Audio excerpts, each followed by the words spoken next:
साम्राज्य सामान्यांचा असामान्य आवाज। दक्षिण सोलापूर तालुक्यातील बसवनगर आणि मंद्रुप येथे शुक्रवारी 6 मार्च रोजी 2 वेगवेगळ्या ठिकाणी एक तरुण आणि एका तरुणीने गळफास घेऊन आत्महत्या केली। या दोन्ही घटनांमुळे परिसरात खळबळ उडाली आहे। पहिली घटना बसवनगर येथे घडली।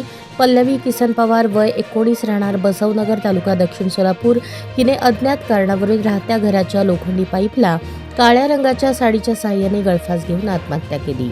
मिळालेल्या माहितीनुसार पल्लवीचे वडील किसन लालसिंग पवार हे रिक्षा चालक असून शुक्रवारी सकाळी 8:30च्या सुमारास ते रिक्षा घेऊन बसवनगर येथील रिक्षा स्टॉपवर गेले होते। दरवाजा आतून बंद असल्याने संदेश पवार आणि रमेश नाईक यांनी दरवाजा तोडून आत पाहिले असता हा प्रकार लक्षात आला।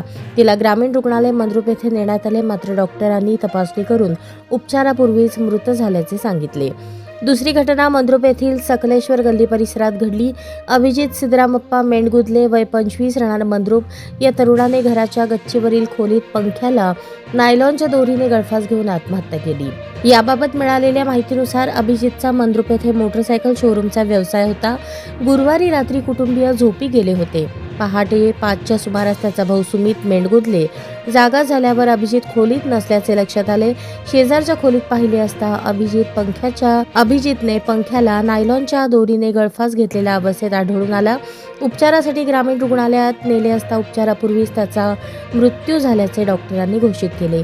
दोन्ही प्रकरणांची मंद्रुप पोलीस ठाण्यात नोंद झाली असून हवालदार शिंदे व सहाय्यक फौजदार बापू शिंदे, पोलीस नाईक सचिन मसलखांब पुढील तपास करत आहेत।